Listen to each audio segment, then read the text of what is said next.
persembahan kami yang kami naikkan pagi hari ini Tuhan, itu semua kami persembahkan hanya untuk dengan nama Tuhan saja. Yang lemah kami berkata kami kuat di dalam Tuhan, yang kami sedang berdoa kami katakan kami bersuka di dalam Tuhan, yang mana Tuhan mengatakan kami sedang Tuhan luka kami katakan kami sembuh di dalam nama Tuhan Yesus. Kami katakan terima kasih pada pagi hari ini Tuhan, kami merayakan kemenangan kami bersama dengan Tuhan karena kuasa-Mu hadir bersama dengan kami. Berkati kami semua, biarlah Tuhan segala pujian kami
karena Kau yang mengasihi kami.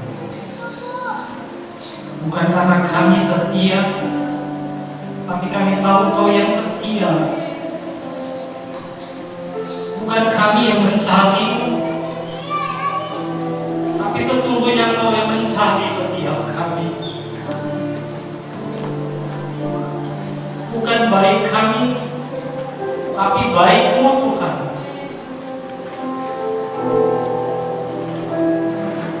Bukan bisa mampu kami, bukan sanggup kami Tuhan, tapi bisa dan sanggup-Mu Tuhan.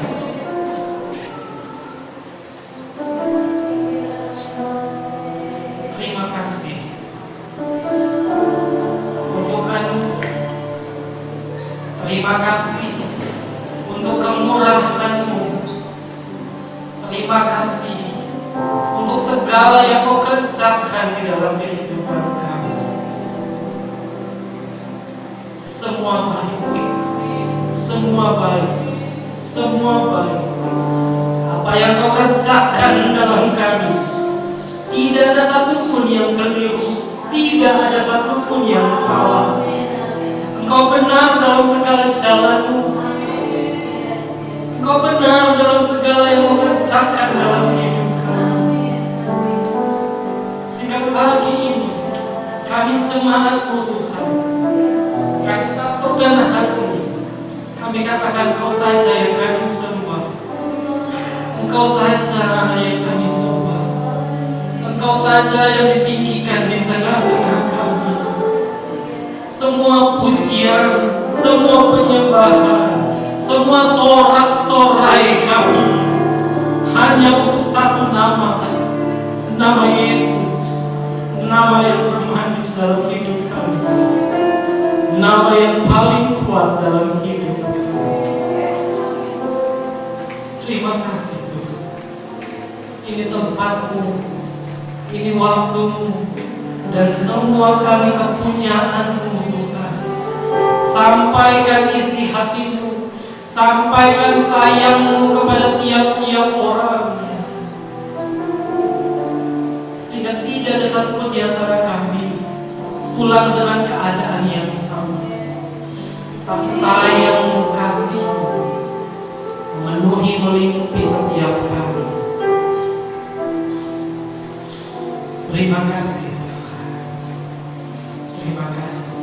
Mari perlahan saudara boleh duduk. Kami terus arahkan hati kami. Kami terus arahkan telinga kami kepada firman-Mu. Di tempat ini, gereja, firman-Mu dihormati, firman-Mu didengarkan, firman-Mu sangat dipercaya sebagai pegangan, sebagai petunjuk dalam kami menjalani hidup kami setiap hari. Segala tulisan yang diilhamkan Allah bermanfaat untuk mengajar, untuk menyatakan kesalahan, untuk memperbaiki kelakuan, untuk mendidik kami di dalam kebenaran. Pada mulanya adalah firman. Firman itu bersama-sama dengan kami, dan firman itu sendiri adalah Allah. Di dalam nama Yesus, firman yang hidup, kami berdoa, kami siap Tuhan, kami siap dalam nama Yesus, dalam nama Yesus. Amin. Shalom, selamat pagi. Mana boleh tolong dimunculkan judul firman Tuhan pagi ini?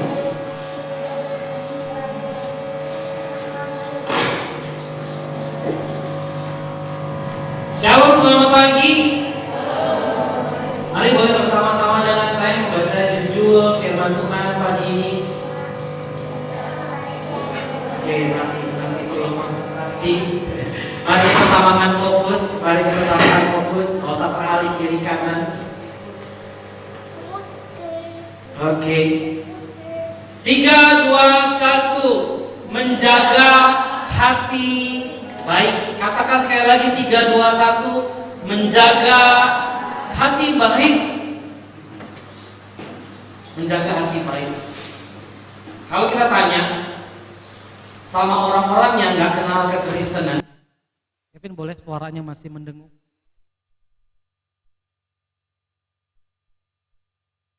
Kalau kita tanya sama orang-orang di luar kekristenan yang bukan Kristen, kalau ditanya apa yang mereka tahu tentang kekristenan, apa yang mereka paling ingat tentang kekristenan, umumnya mereka akan menjawab, tampar pipi kiri, kasih pipi kanan. Kasihi musuhmu. Orang-orang di luar kekristenan selalu mengenal Kristen sebagai agama kasih. Tapi saya mau kasih catatan begini. Boleh? Kalimat berikutnya. Ada sisi lain dari kasih yang penting untuk kita pahami. Mengasihi itu memang berbuat baik buat orang lain. Tetapi sebenarnya manfaat terbaiknya, saya ulangi, manfaat terbaiknya itu menjaga hati kita tetap baik. Mengasihi itu emang perbuatan baik buat orang lain. Tetapi sebenarnya yang paling menerima manfaat terbesarnya, manfaat terbaiknya adalah hati kita terjaga. Hati baik kita terjaga. Firman Tuhan pagi ini judulnya menjaga hati baik. Saudara akan dengar firman Tuhan dengan tema yang sama selama 3 minggu ke depan berturut-turut. Dalam semua situasi ini, izinkan firman Tuhan bicara dengan serius ke dalam hidup kita untuk menjaga hati baik kita. Hidup ini bisa sangat keras, hidup ini bisa sangat curang, hidup ini bisa sangat adil. Tapi hati kita gak perlu ikut jadi jahat. Hati kita gak perlu ikut jadi curang. Hati kita gak perlu ikut jadi tidak adil. Dengan semua kesempatan yang makin sulit di tengah-tengah lingkungan kita, di tengah-tengah dunia sekarang ini, dalam keadaan hari-hari yang sedang kita hadapi ini, penting untuk pesan firman Tuhan ini bunyi terus di hati kita, menjaga hati baik kita. Kalau hidup ini makin keras, hati kita gak perlu ikut keras. Kalau hidup ini rasanya kok makin gak adil, hati kita gak perlu terkontaminasi dengan itu semua. Menjaga hati baik. Katakan sama-sama dengan saya, menjaga hati baik. Hidup setiap saudara boleh saja keras, hidup setiap saudara boleh saja penuh tantangan. Ada banyak orang memperlakukan tidak adil kepada hidup saudara. Mungkin ada banyak kesempatan yang tertutup dengan semua situasi ini. Ada banyak yang rasanya menjepit hati kita. Tapi kalau hidup ini memang harus keras, hati kita gak perlu jadi keras. Kalau hidup ini memberikan kita kepahitan, hati kita gak perlu ikut jadi pahit. Kalau hidup ini mendatangkan kemarahan, hati kita gak perlu ikut marah. Menjaga hati baik. Situasi boleh saja terus berubah. Situasi boleh saja tidak menguntungkan. Tidak seperti yang kita harapkan. Tapi mari, beberapa minggu ke depan ini kita akan merenungkan tentang menjaga hati baik. Saya punya 2 pilihan memberi judul pagi ini. Memelihara hati baik atau menjaga hati baik. Saya pilih kata menjaga hati baik. Kenapa? Karena hati baik itu sudah ada di hati saudara. Tengok kiri kanannya, bilang, kamu punya hati baik. Saya percaya waktu Yesus saudara terima sebagai Tuhan dan Juru Selamat, waktu saudara terima Yesus masuk di dalam hati saudara, saya percaya hati baik itu, benih hati baik itu ada di hati kita, ada di hati saudara. Menjaga hati baik di tengah-tengah kehidupan yang sering kali tidak baik. Saya mau bagi 3 kisah. 3 kisah hati baik untuk direnungkan. Untuk direnungkan sepanjang minggu ini. Kisah yang pertama adalah kisah Yusuf. Kisah yang sangat terkenal. Hati baik Yusuf, Kejadian 50 ayat 20. 3 kisah untuk kita renungkan tentang menjaga hati baik. Ayat yang sangat terkenal, berkali-kali juga saya kupas, tapi izinkan sekali lagi firman Tuhan ini nendang di hati kita, mengambil konsentrasi kita, punya tempat di renungan-renungan kita hari-hari ini. 3, 2, 1, memang. Mari sama-sama, 3, 2, 1.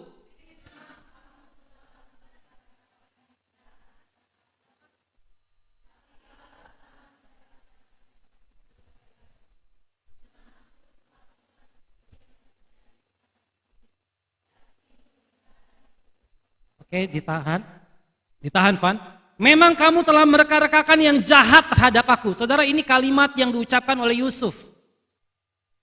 Ketika dia harus berhadapan dengan saudara-saudaranya yang membuang dia ke sumur, yang menjual dia ke Mesir, yang membohongi bapaknya dan mengatakan bahwa dia sudah mati. Posisinya waktu Yusuf mengatakan ini, dia bukan orang biasa. Dia wakil Firaun, kekuasaan yang cukup tinggi. Bahkan bukan cuma di Mesir, tapi di seluruh dunia. Dia orang nomor 2 di Mesir. Dengan semua otoritas, kuasa, dia bisa lakukan apa saja buat saudara-saudaranya yang menjahati. Ketika dia punya kesempatan untuk membalas semua kejahatan saudara-saudaranya, inilah yang dikatakannya. Memang kamu telah merekakan yang jahat terhadap aku. Hidup seringkali jahat sama kita. Itu fakta.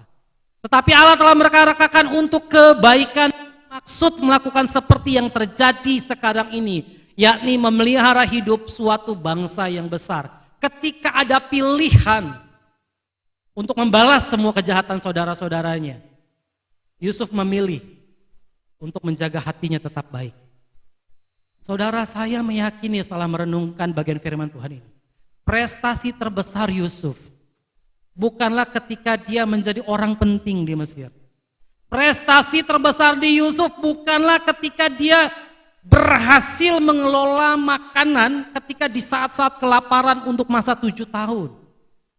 Prestasi terbesar Yusuf dalam hidupnya adalah ketika dia menjaga hatinya tetap baik. Saudara bayangkan, Yusuf bisa tetap berhasil, tetap bisa jadi orang hebat di Mesir, tetap bisa jadi orang yang bermanfaat menghadapi masa-masa kelaparan. Tapi kalau dia kehilangan hati baiknya, kita gak akan mengenal Yusuf yang hari ini. Prestasi Yusuf yang terbesar bukan ketika dia berhasil menjadi orang nomor 2 di Mesir, tetapi ketika dia bisa memelihara hati baiknya. Saudara bayangin, dimasukin ke sumur, dijual, dibilang udah mati, difitnah, masuk penjara. Melewati itu semua, apa yang paling Yusuf berhasil? Dia memelihara hatinya, dia menjaga hatinya tetap baik. Dia bisa patah hati, dia bisa kecewa, dia bisa sakit hati, hatinya bisa penuh dengan kepahitan, hatinya bisa penuh dengan kemarahan ketika dia dilempar ke dalam sumur. Dia dimasukkan ke penjara, hatinya bisa jadi keras. Prestasi terbesar, terbaik dalam hidup Yusuf adalah ketika dia berhasil menjaga hati baiknya. Amin. Yusuf yang remaja dengan hati baiknya yang Tuhan anugerahkan di hidupnya. Ketika Yusuf menjadi orang yang berhasil, hati baiknya tetap terjaga, tetap terpelihara. Saudara bisa saja menjadi sangat berhasil. Saudara bisa saja menjadi sangat kaya. Saudara bisa saja menjadi sangat terkenal dan terpandang. Tapi di saat yang bersamaan, saudara kehilangan hati baik saudara. Yusuf berhasil, tetapi keberhasilannya yang paling serius, keberhasilannya yang paling harusnya mengagumkan, dia menjaga hati baiknya. Ketika dia punya kesempatan untuk membalaskan, bayangin 11 saudaranya itu udah sujud di hadapan dia, takut dan gemetar. Dia bisa lakukan apa saja.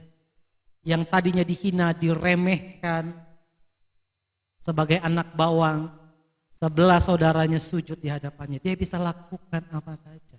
Dengan kekuasaannya, dengan kekayaannya, dengan pengaruhnya di tengah-tengah bangsa Mesir. Dia bisa lakukan apa saja. Tapi Yusuf memilih untuk mengampuni.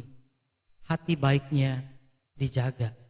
Saudara, hidup ini sekali lagi saya terus ulang bisa menjadi sangat keras. Kejadian-kejadian dalam hidup kita bisa sangat traumatik. Kita bisa mengalami kegagalan yang gak bisa kita lupakan. Kita bisa mengalami kehilangan yang gak bisa kita lupakan. Kita bisa saja mengalami kepahitan dan kekecewaan yang susah untuk dilupakan. Tapi hari ini firman Tuhan biar jatuh di hati kita yang baik. Jaga terus hati baik kita. Pandemi ini kita belum tahu ujungnya akan kemana. Di tengah-tengah situasi ini, salah satu kesulitan terbesar adalah menjaga hati baik kita. Amin. Di tengah-tengah situasi yang tidak baik, Tuhan mau Sekina menjaga hati baiknya. Di tengah-tengah situasi yang tidak baik ini, Tuhan mau saya, Tuhan mau saudara tetap menjaga hati baiknya. Amin. 3 cerita, 3 kisah hati baik untuk direnungkan sepanjang minggu ini. Yang pertama hati baiknya Yusuf. Saya pikir kalau kita banding-bandingkan, kalau saudara pernah dikecewakan, saudara pernah dipersulit oleh orang lain, apa yang Yusuf alami jauh melebihi apa yang rata-rata kita alami dalam kehidupan ini. Kisah yang kedua, tadi hati baiknya Yusuf. Kisah yang kedua adalah hati baiknya Daud. 1 Samuel 24 ayat 4. Yusuf terus Daud. Mari kita baca bersama-sama. 3, 2, 1.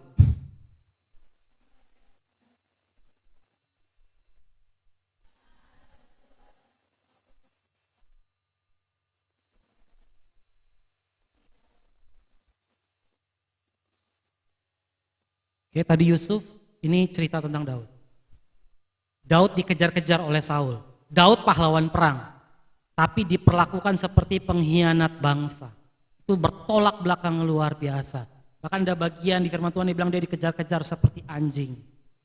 Dia pahlawan perang. Ketika tidak ada satu orang pun berani berdiri mengangkat muka terhadap Goliat. Ketika semua orang gemetar, seluruh Israel gemetar melihat Goliat, Daud maju. Dan orang yang luar biasa ini diperlakukan seperti penjahat bangsa. Dikejar-kejar oleh rajanya sendiri, yaitu Saul. Betapa terhinanya dia. Ketika Saul mengejar Daud, sampailah di peristiwa ini. Saul sampai. Ia sampai ke kandang-kandang domba di tepi jalan, di sana ada goa. Dan Saul masuk ke dalamnya. Jadi ini dalam masa ketika Saul mencari Daud untuk dibunuh, untuk membuang hajat. Hajat itu apa ya? BAB. Ketika Saul sedang membuang hajat di goa yang terpisah dari pasukannya, ternyata di dalam goa itu ada Daud. Coba bayangin. Ayat 5 dia berikutnya. Pengikutnya bilang begini, ayat 5.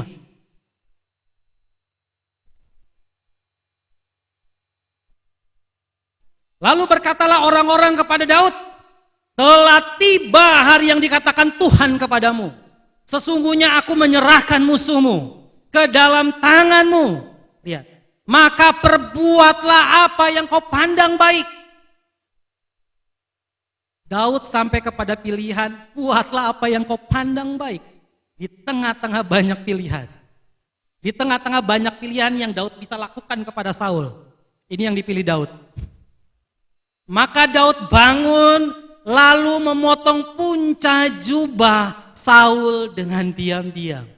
Dia punya pilihan memarang kepalanya si Saul. Dia punya pilihan menombak Saul. Dia punya pilihan itu. Dia punya pilihan ambil batu yang besar, pecahkan kepalanya Saul. Dia punya pilihan itu. Di antara banyak pilihan itu, yang dia pilih apa? Cuma memotong. Apa yang terjaga di sini? Hati baik Daud. Kita mengenang Daud sebagai pahlawan yang mengalah. Kita mungkin berpikir prestasi terbesar Daud adalah ketika dia berdiri duduk di tahta sebagai raja Israel. Tapi firman Tuhan catat, prestasi terbesar Daud sesungguhnya adalah ini. Ketika dia berhasil menjaga hatinya tetap baik di hadapan Tuhan. Tidak heran, sepanjang hidupnya Daud kemudian dikenal menjadi orang yang berkenan di hadapan Tuhan. Dia berhasil menjaga hati baiknya. Ada pilihan. Saul lagi jongkok di depannya, pasukannya di luar karena rajanya lagi BAB. Pasukannya nggak nungguin sampai ke BAB. Dia bisa lakukan apa saja. Tapi di tengah banyak pilihan untuk berbalas dendam, untuk membalas dendamnya, dia disakiti, dia dilukai. Bahkan ada satu peristiwa yang saya pikir cukup melukai Daud. Daud tuh istri pertamanya dikasih oleh Saul, anaknya sendiri. Tapi kemudian istrinya itu diambil lagi, dikasih sama Saul. Itu peristiwa yang sangat melukai Daud. Dia punya pilihan untuk balas dendam, sekarang waktunya. Bahkan pasukannya bilang, ini hari yang Tuhan tentukan buatmu. Lakukan apa yang kau pandang baik. Artinya apa? Kalau hari itu Daud menombak Saul, itu bukan pilihan yang salah di mata orang-orang yang mengikuti dia. Tapi pilihan yang diambil sungguh mengejutkan. Dia cuma potong jubahnya saja. Saudara tahu cerita berikutnya. Daud tahu, ini loh jubahmu, aku bisa aja bunuhmu, tapi aku gak mau menyentuh orang yang diurapi Tuhan. Apa yang berhasil di sini? Daud berhasil menjaga hati baiknya.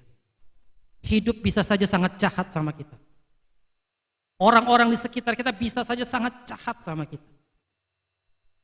Tapi yang Tuhan tunggu, apakah kita berhasil menjaga hati baik? Ketika kesulitan datang, ketika tantangan datang, saya pikir bukan cuma sekedar kesulitan itu pengen sulitin hidup kita saja, mau susah-susahin hidup kita saja. Tapi sebenarnya yang paling diincar, yang jadi target adalah hati baik kita. Saya punya perumpamaan lama, ada 3 benda dikasih air panas. Yang pertama dikasih air panas itu telur. Apa yang terjadi ketika dikasih air panas telur? Udah jadi keras. Yang kedua, kentang. Apa yang terjadi ketika kentang disiram air panas mendidih? Dia mulai melunak, mulai melembek. Tapi yang ketiga katanya, ini perumpamaan saja. Dan kebetulan saya juga sedang minum kopi. Katanya kopi itu air makin panas begitu diseduh, aromanya makin wangi. Saudara, hidup bisa saja sangat keras, bisa saja sangat panas, bisa aja sangat merusak sebenarnya.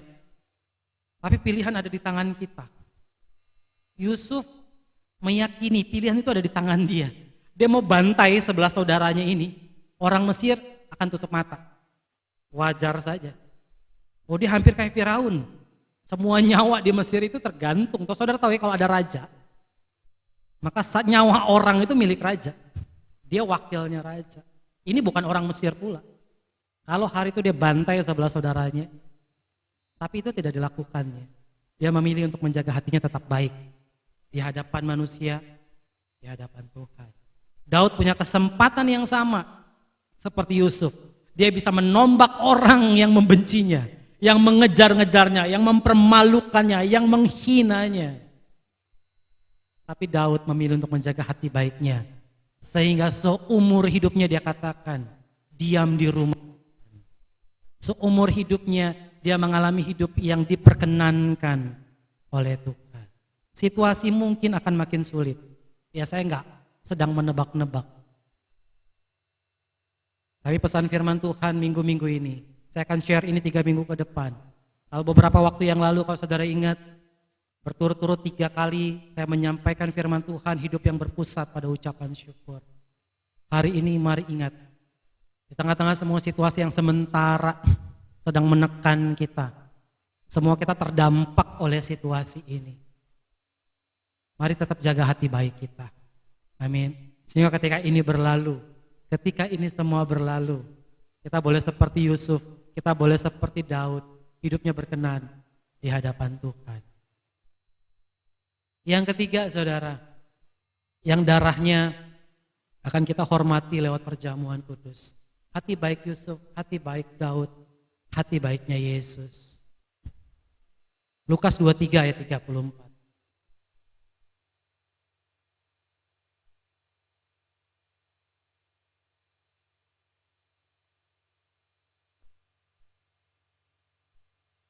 Yesus berkata, ini dikatakan tepat waktu ia disalibkan. Yesus berkata, Pak, ampunilah mereka, sebab mereka tidak tahu apa yang mereka perbuat. Dan mereka membuang undi untuk membagi pakaiannya. Ampunilah mereka, karena mereka tidak tahu apa yang mereka perbuat. Saudara, di tengah-tengah semua, selama hidupnya Yesus melakukan mujizat, melakukan kebaikan, memberi makan, memberi perhatian. Dia curahkan hidupnya untuk semua orang. Apa yang dia dapat sebagai upahnya? Salib. Rasanya gak adil ya. Dia memberikan semua hidupnya. Dia memberikan semua hidupnya waktu dia hidup. Tapi apa yang dia dapat sebagai upahnya? Salib. Dan ketika dia mendapat itu, apa katanya? Tuhan, ampunilah mereka yang menyalibkan aku, karena mereka tidak tahu apa yang mereka perbuat. Hati baik Yesus, ia jaga sampai di atas kayu salib. Kalau hari ini kita akan menikmati perjamuan kudus, saudara, mari kita punya permohonan yang sama. Tuhan, pulihkan hati baik kami semua, Tuhan. Amin. Karena yang sedang kita hormati, yang sedang kita ingat adalah kebaikan hati Yesus. Ketika saudara mengambil perjamuan kudus, ini bukan cuma sekedar peristiwa yang emosional semata-mata, tapi pahami ini. Yesus membawa hati baiknya jauh sampai di atas kayu salib. Hidupnya keras, diludahi, dicemooh, dihina, dipermalukan, ditelanjangin. Orang yang begitu terhormat, manusia yang tidak ditemukan keburukannya, diperlakukan seperti itu. Jelas tidak adil. Di tengah-tengah ketidakadilan itu, Yesus masih sanggup berkata, Bapa, ampuni mereka.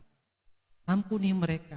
Hatinya gak jadi ikut keras, hatinya gak ikut pahit, hatinya gak jadi ikut marah. Silakan dunia ini memperlakukan saudara tidak adil. Silakan atasan saudara memperlakukan tidak adil. Silakan siapa saja memperlakukan saudara dengan tidak baik. Bukan silakan aja sih, maksud saya adalah kadang-kadang itu fakta hidup kita. Tapi yang perlu dijaga hati baik kita, supaya hidup kita tetap berkenan di hadapan Tuhan. Amin. Penutup Amsal 4 ayat 23. Menjaga hati. Amsal 4 ayat 23. 4:23 Amsal. Jagalah hatimu dengan segala kewaspadaan. Amin. Jagalah hatimu dengan segala kewaspadaan. Karena iblis sedang mengincarnya untuk menjadi keras. Iblis mengincarnya untuk mengubahnya menjadi pahit. Iblis sedang mengincarnya untuk mengubahnya menjadi kekecewaan. Jagalah hatimu dengan segala kewaspadaan, karena disitulah terpancar, mengalir kehidupan. Jaga hati baik kita, karena disitulah terpancar kehidupan. Kehidupan yang baik, kehidupan yang jahat, kehidupan yang jadi berkat, atau kehidupan yang jadi masalah. Jaga hati baik kita, maka yang akan mengalir kehidupan, bukan kematian. Kehidupan, bukan kerusakan. Amin. Amin. Mari kita terus saling mendukung dalam semua situasi ini. Jaga hati baik kita, jaga hati baik orang-orang di sekitar kita. Saya dalam banyak pergumulan pelayanan, Ketika saya merenungkan ini, saya makin menyadari bahwa pelayanan ini bukan soal sukses, bukan soal berhasil, bukan soal seberapa besar pelayanan saya. Tapi apakah sampai ujungnya nanti, saya tetap bisa jaga hati baik saya di hadapan Tuhan. Tahun-tahun melayani, rasanya keberhasilan begitu sedikit. Bertahun-tahun mengajar, berkhotbah, rasanya orang-orang tidak berubah. Berdoa begitu rupa, tapi kayaknya gak terjadi apa-apa. Saya mengerti satu kebenaran. Di tengah-tengah itu semua, yang paling Tuhan pengen tahu dari hidup saya, rupa-rupanya apakah saya akan tetap jaga hati baik saya sampai di ujungnya. Bukan dengan kekuatan, bukan dengan kemampuan kita, tapi dengan pertolongan Tuhan. Di hadapan kita sekali lagi ada perjamuan kudus. Saya dan saudara mari ambil fasilitas ini. Tuhan, aku mau hati baik-Mu terpelihara, terjaga di hatiku. Amin. Mari kita tunduk kepala. Terima kasih Tuhan. Terima kasih. Terima kasih Tuhan Yesus. Terima kasih Tuhan Yesus.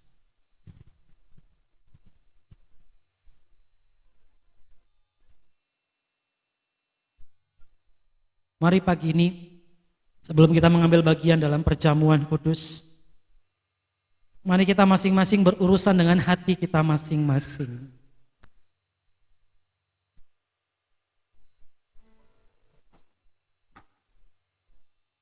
Di tengah-tengah semua kesibukan,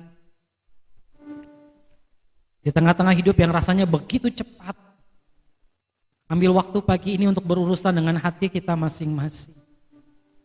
Firman Tuhan katakan, jagalah hatimu dengan segala kewaspadaan. Karena dari sanalah Tuhan akan memancarkan kehidupan. Tuhan akan memancarkan kehidupan. Memancarkan kehidupan. Mari pagi ini ambil waktu sejenak. Berurusan dengan hati kita masing-masing. Mungkin tanpa sadar, hati kita mulai ikut keras dengan suasana yang sedang terjadi. Hati kita mulai dingin karena semua tekanan hidup yang silih berganti datang.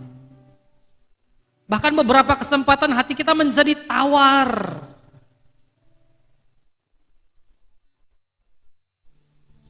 Mari berurusan dengan hati kita masing-masing. Yusuf berkenan di hadapan Tuhan bukan karena kesuksesan dan keberhasilannya. Daud jadi berkenan di hadapan Tuhan bukan karena kemampuan perangnya, tapi karena hatinya. Ia jaga, ia jaga, ia jaga.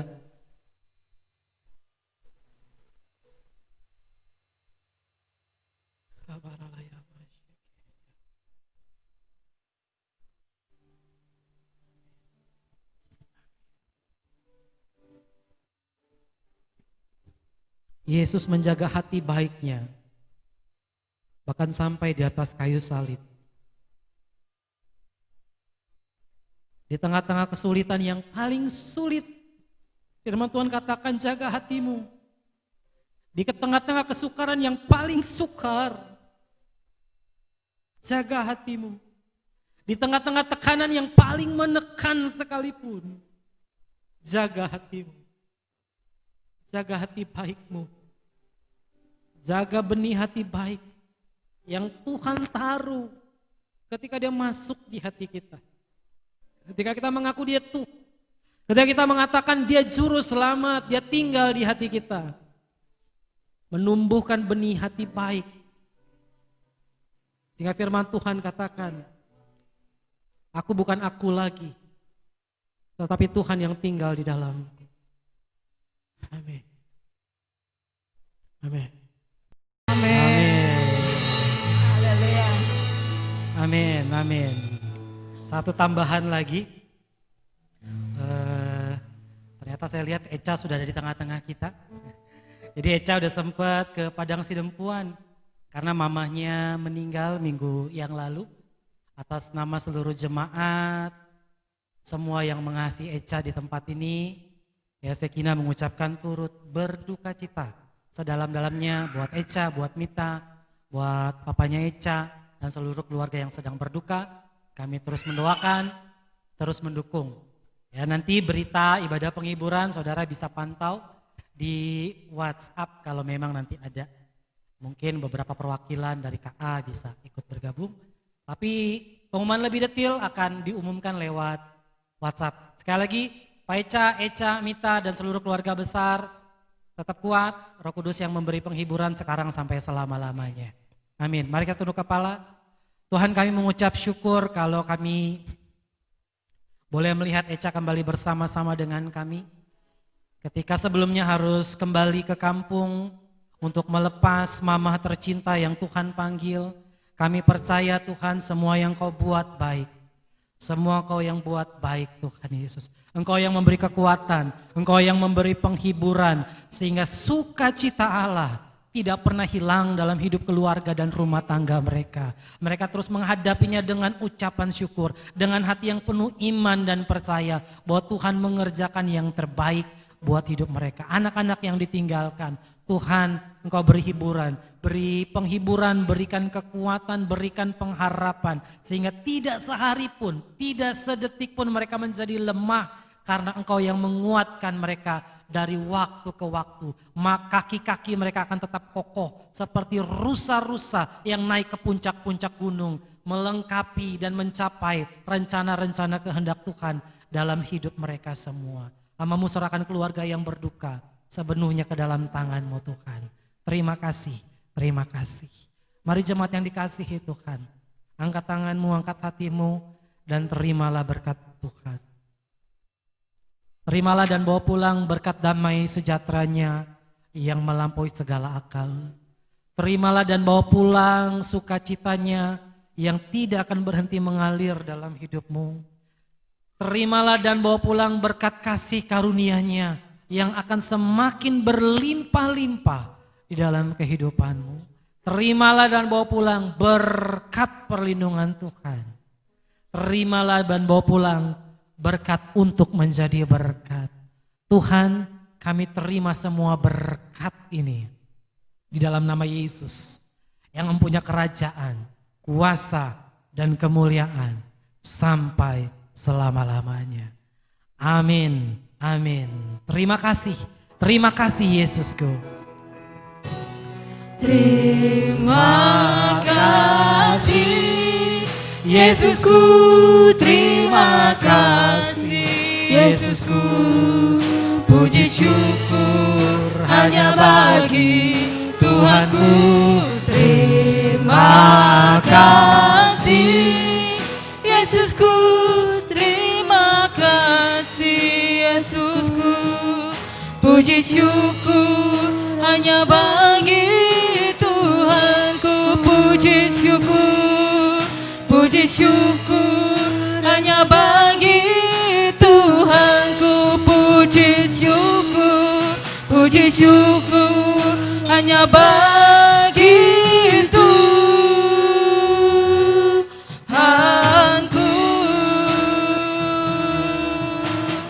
Amin.